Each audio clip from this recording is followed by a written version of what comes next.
సిద్దిపేట జిల్లాలో తీవ్ర విషాదం చోటు చేసుకుంది. అదుపు తప్పి ఒక కారు బావిలోకి దూసుకెళ్ళింది.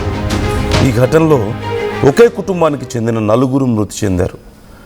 బలవంతపూర్కు చెందిన రాజు, అతని భార్య, ఇద్దరు పిల్లలతో కలిసి కారులో వెళ్తుండగా ఈ ప్రమాదం చోటు చేసుకుంది. దుబ్బాక మండలం అప్పన్నపల్లి దగ్గర ఈ ఘటన జరిగింది. క్రేన్ సాయంతో వారి మృతదేహాలను బావిలో నుంచి బయటికి తీశారు పోలీసులు. ఫ్యామిలీ అంతా ఒకేసారి ప్రాణాలు కోల్పోవడంతో బలవంతపూర్లో విషాద ఛాయలు అలుముకున్నాయి. మృతులు ధన్ల రాజు, భార్య భాగ్య, కొడుకు నియాన్స్, కూతురు శాన్విగా గుర్తించారు. నియాన్స్ వయసు 5 ఏళ్ళు, కూతురు శాన్విక వయసు 3 ఏళ్ళు. ఈ మృతదేహాలను ప్రజెంట్ పోస్టుమార్టం నిమిత్తం దుబ్బాక ప్రభుత్వ ఆసుపత్రికి తరలించారు. సాయంత్రం 6:30 సమయంలో రాజు ఫ్యామిలీ కారులో బయలుదేరింది. ఆ తర్వాత ఫోన్ కనెక్ట్ అవ్వడం లేదు వాళ్ళకి.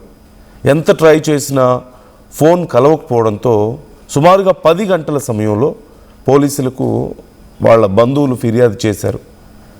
ఎంతసేపటికి రాజు ఫ్యామిలీకి కాల్ చేస్తుంటే కనెక్ట్ అవ్వడం లేదు, మాకు ఎందుకో భయంగా ఉంది అంటూ పోలీసులను ఆశ్రయించారు. ఆ తర్వాత పోలీసులు కూడా చాలాసేపు చాలా రకాలుగా ప్రయత్నించారు వారిని కాంటాక్ట్ చేయడానికి. ఎంతసేపటికి కుదరకపోవడంతో ఇక మొబైల్ సిగ్నల్ ఆధారంగా వాళ్ళు స్పాట్ని ఫైండ్ అవుట్ చేశారు. తీరా అక్కడికి వెళ్ళి చూస్తే ఒక బావిలో ఆ కారు కనిపించింది. ఒక్కసారిగా షాక్కి గురయ్యారు పోలీసులు కూడా. కానీ అప్పటికే చాలాసేపు అయిపోయింది ఈ ఇన్సిడెంట్ జరిగి అని పోలీసులకు అర్థమైంది. అలాగే వాళ్ళు ఇక ప్రాణాలతో ఉండకపోవచ్చు అనేది కూడా వాళ్ళు కనుక్కున్నారు. వెంటనే అక్కడికి క్రేన్స్ని పిలిపించారు. క్రేన్స్ సాయంతో అదిగో ఆ కారుని అలా బయటికి తీశారు. నైట్ టైంలోనే ఇదంతా కూడా ఆ కారుని అలా బయటికి తీశారు. మొత్తం 4 మృతదేహాలు ఆ కారులో లభ్యమైనట్లుగా తెలుస్తోంది. కుటుంబం మొత్తం ఒకేసారి 4 ప్రాణాలు కోల్పోవడంతో ఒక్కసారిగా ఆ కుటుంబ సభ్యులు, ఇతరులు, బంధువులు, ఆ ఊరంతా కూడా బలవంతపూర్లో తీవ్ర విషాద ఛాయలు అలుముకున్నటువంటి పరిస్థితి కనిపిస్తోంది. ఒక్కసారి అక్కడ ఉన్నటువంటి విజువల్స్ మీరు చూడొచ్చు.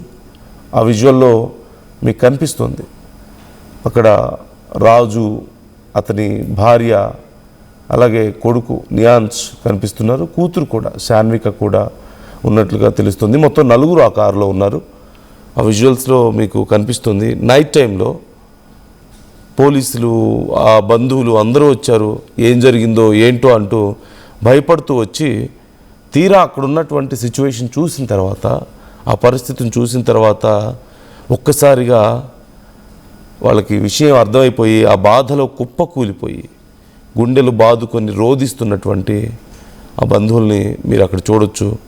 అలాగే we must appreciate the police effort. ఈ విషయంలో కంప్లైంట్ ఇచ్చిన వెంటనే రియాక్ట్ అవ్వడం, సిగ్నల్ ట్రేస్ చేయడం, ఇవన్నీ కూడా చూస్తూ ఉన్నాం.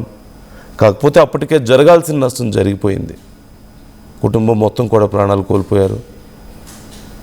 అయితే అసలు ఎందుకు ఇలా జరిగింది?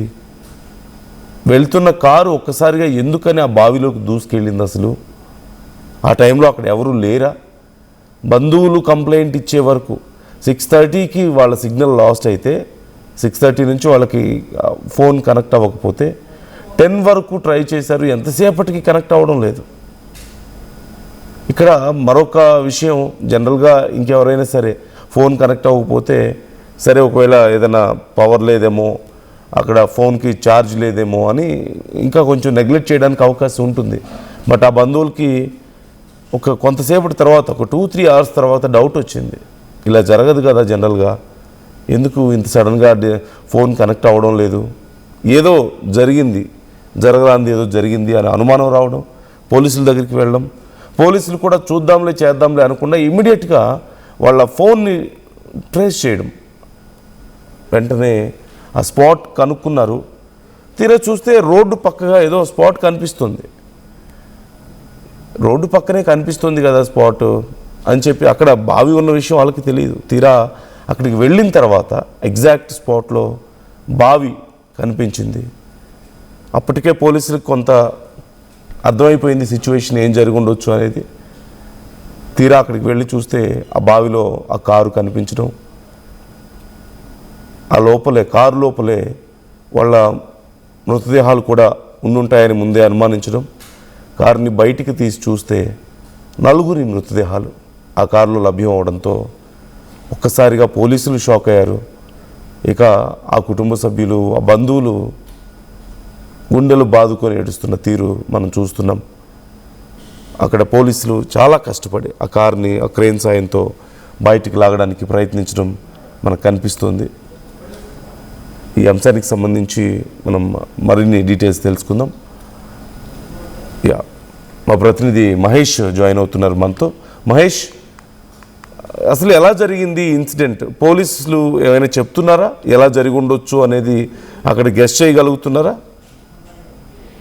ఖచ్చితంగా నందు, నిన్నటి రోజు చూస్తున్నట్టయితే సిద్దిపేట జిల్లాలో ఉన్నటువంటి 11 days కార్యక్రమానికి దశదిన కర్మకు వచ్చినటువంటి రాజు దంపతులు కూడా అందరూ కూడా ఇద్దరు రాజుతో పాటు భాగ్య, అదేవిధంగా కొడుకు నిహాన్స్, కూతురు సాన్విక కూడా వీరందరూ దశదిన కర్మ కార్యక్రమంలో ఉదయం వచ్చి సాయంత్రం వరకు కూడా 6:30 వరకు కూడా వీరు ఈ యొక్క కార్యక్రమంలో పాల్గొన్నారు. అక్కడి నుంచి నేరుగా సిద్దిపేట జిల్లా నుంచి ఇటు దుబ్బాక్ మండలం ఉన్నటువంటి అప్పన్పల్లి గ్రామ శివారులో ఒక రోడ్డు సంబంధించిన రోడ్డు కానుకొని ఉన్నటువంటి బావిలో పడిపోవడం జరిగింది.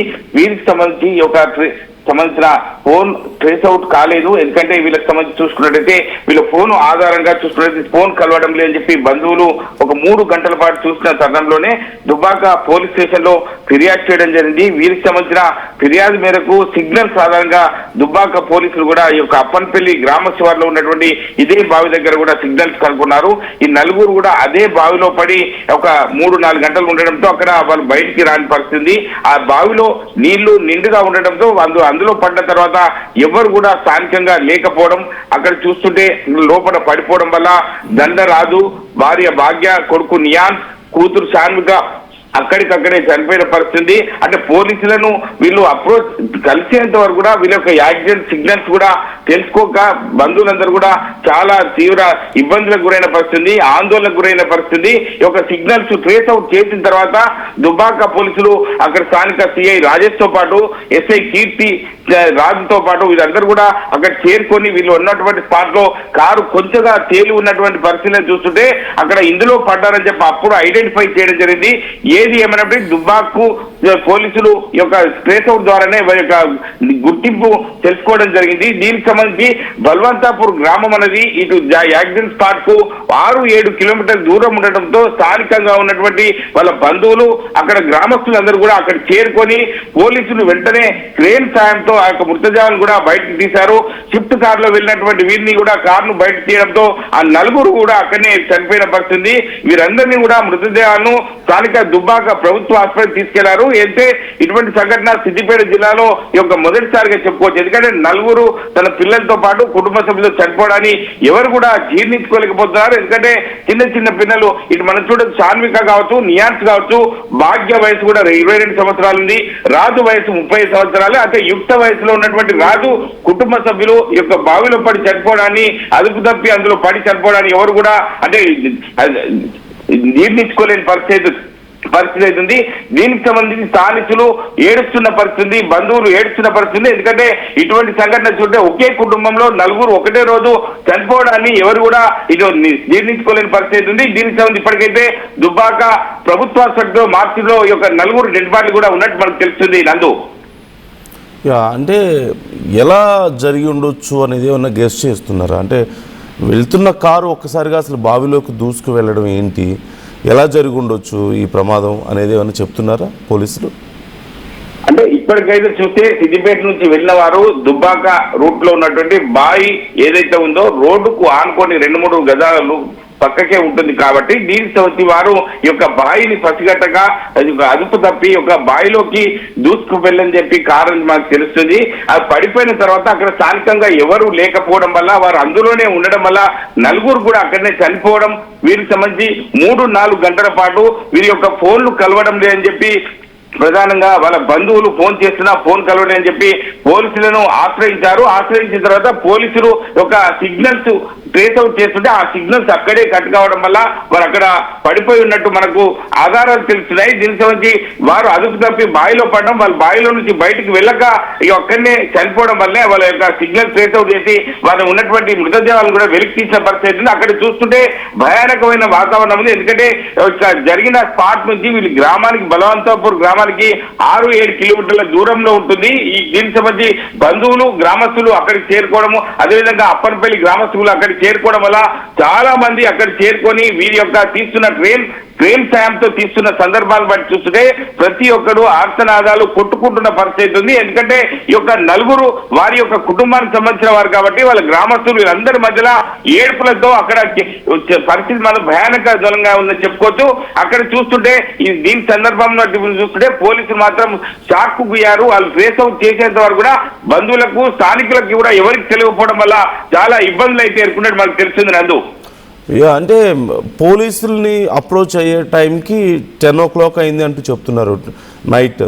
సో ఈ మొత్తం పోలీసులు ఎంతసేపట్లో ట్రేస్ చేయగలిగారు, అక్కడికి ఎంతసేపట్లో వెళ్ళగలిగారు, ఆ తర్వాత ఈ రెస్క్యూ ఆపరేషన్ ఆ బయటికి తీసే కార్యక్రమం ఎంతసేపు జరిగింది, ఏ టైంలో జరిగింది ఇదంతా కూడా నైట్? ఖచ్చితంగా నందు 10 గంటల ప్రాంతంలో బంధువులు పోలీస్ స్టేషన్ లో ఫిర్యాదు చేశారు. జరిగిన సంఘటనపై తీరా చెప్పారు. సిద్దిపేట కార్యక్రమం ఊహించుకుని వాళ్ళు నేరుగా వాళ్ళ సొంత గ్రామం బలవంతపూర్ బయలుదేరిన పరిస్థితిలో వాళ్ళ ఫోన్లు 2 గంటల నుంచి 2-3 గంటల నుంచి ఫోన్ చేస్తున్నా కలవడం లేదని చెప్పంటే మనం చూడొచ్చు. 6:30 నుంచి వారు 10 గంటల వరకు కూడా ఎటువంటి సమాచారం లేదని చెప్పి అప్పటికే అంతర్గతంగా వాళ్ళు అటు వాళ్ళకి సంబంధించిన బంధువులకు కూడా ఫోన్లు చేసుకుంటూ సమాచారం తెలుసుకుంటున్నారు. ఎవరు కూడా వాళ్ళకి సమాచారం తెలియకపోవడంతో వాళ్ళ ఫోన్లు కలవకపోవడంతో ఇటు పోలీసులను ఆశ్రయించడం జరిగింది. వీరికి సంబంధించి 11 గంటల ప్రాంతంలో వీళ్ళు పోలీసులు అక్కడ సంబంధించిన ట్రేస్ అవుట్ చేసి అక్కడ చేరుకునే ప్రయత్నంలో 1 గంట 2 గంటల వరకు కూడా ఈ యొక్క రెస్క్యూ ఆపరేషన్ అయితే నడిచింది. వారి యొక్క మృతదేహాలను బయటకు తీయడము స్విఫ్ట్ కార్ తో పాటు బయటకు తీసిన తరుణంలోనే నలుగురు కూడా అదే కారులో ఉండి అక్కడ డోర్ తెరవగానే నలుగురు శవాలు కూడా అదే కారులో పడి ఉండడంతో అందరూ నివ్వెరపోయే పరిస్థితి ఉంది. నలుగురు అక్కడికక్కడే అదే బావిలో పడి చనిపోయిన పరిస్థితి ఉంది. దీనికి సంబంధించి అవన్నీ మృతదేహాలను కూడా స్థానికంగా ఉన్నటువంటి దుబ్బాక ప్రభుత్వ హాస్పిటల్ తీసుకెళ్లారు. ఇప్పటికైతే పోలీసులు పంచనామా చేసి ఇది చేసే పరిస్థితి ఉంది మన నందు. Yeah right, thank you Mahesh, thanks for the details. So ఇప్పటికే నలుగురి మృతదేహాలను కూడా పోస్ట్ మార్టం నిమిత్తం పంపించినట్లుగా తెలుస్తోంది. కుటుంబం మొత్తం ఒకేసారి ప్రాణాలు కోల్పోవడంతో ఆ ప్రాంతం అంతా బల్వంతపూర్ అంతా కూడా విషాద ఛాయల్లో అలుముకున్నటువంటి పరిస్థితి కనపడుతోంది. భర్త రాజు, భార్య, 2 పిల్లలు.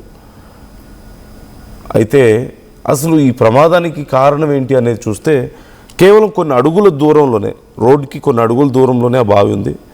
నైట్ టైం కొద్దిగా అదుపు తప్పింది కారు. అదుపు తప్పడానికి కారణం ఏంటి అనేది ఎగ్జాక్ట్గా ఇంకా తెలియలేదు. అదుపు తప్పింది, ఆ బావిలోకి దూసుకెళ్ళింది. 6 కిలోమీటర్ల వరకు దగ్గరలో ఇక జనసంచారం లేదు. అప్పటికే నైట్ టైం చీకటి పడిపోయింది. ఈ ఇన్సిడెంట్ ఈవినింగ్ టైంలో జరిగి ఉండొచ్చు అని చెప్తున్నారు, అరౌండ్ 6 o'clock. అయితే ఆ టైంలో అక్కడ పెద్దగా జనసంచారం లేకపోవడం, ఇన్సిడెంట్ జరిగిన తర్వాత ఒకవేళ ఆ రోడ్డు మీదుగా కొంతమంది ఎవరైనా వెళ్ళున్నప్పటికీ కూడా అప్పటికే కారు బావిలో పడిపోయింది. సో ఆ బావిలో ఆ నీళ్లలో వారు ఉక్కిరిబిక్కిరైపోయి ఊపిరాడక ప్రాణాలు కోల్పోతున్న బయట ఉన్న వాళ్ళకి తెలిసే పరిస్థితి లేదు. ఆ క్షణంలో ఎవరూ చూడలేదు. అక్కడ సీసీ కెమెరాస్ లాంటివి ఏమీ లేవు, అంతా పక్కనంతా కూడా పొలాలు కావడంతో.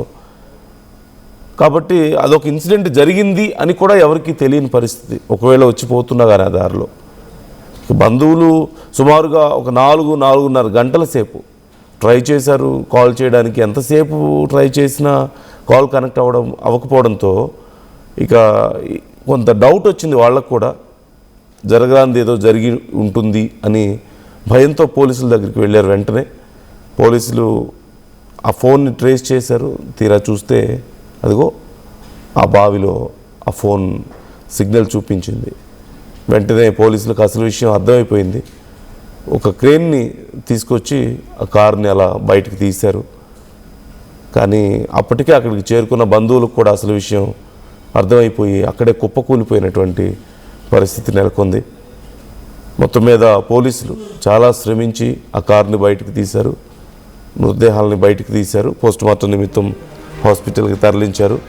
అయితే ఇంకా ఎగ్జాక్ట్గా ఏం జరిగింది, ఏదైనా కారులో సమస్య ఉందా, ఇంకేదైనా జరిగి ఉండొచ్చా అనే కోణంలో కూడా పోలీసులు విచారణ చేస్తున్నట్లుగా సమాచారం అందుతుంది. ఈ అంశానికి సంబంధించి మీ అభిప్రాయాలు ఎలా ఉన్నాయి కామెంట్ చేసే ప్రయత్నం చేయండి.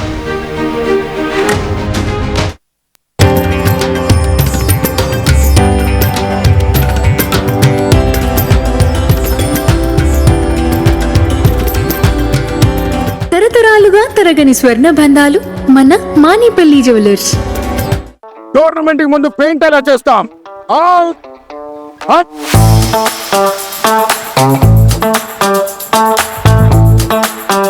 ప్లాన్ అయితే చాలా బాగుంది సార్, స్టేడియం పరిస్థితి చూడండి. టోర్నమెంట్ ముందు పెయింట్ ఎలా చేస్తాం? టెక్నో పెయింట్స్ ఉందిగా. Techno paints, township, dam, stadium లేదా మనీళ్ళు పెయింట్స్ నుంచి పెయింటింగ్ వరకు పూర్తి సొల్యూషన్ కావాలంటే మేమున్నాం. కానీ సార్, టైంకి పూర్తవుతుందా? రోజుకు 23 లక్షల స్క్వేర్ ఫీట్ పెయింటింగ్ చేయగల సామర్థ్యం, 5,000 మంది స్కిల్డ్ లేబర్ టీమ్ మా వెంట ఉంది. 23 లక్షల? అవును, ప్రపంచ స్థాయి రంగులు, అద్భుతమైన షేడ్స్ తో భారతదేశపు అసలైన పెయింట్ మరియు పెయింటింగ్ శక్తిని మేమే. We are Techno Paints. Techno paints.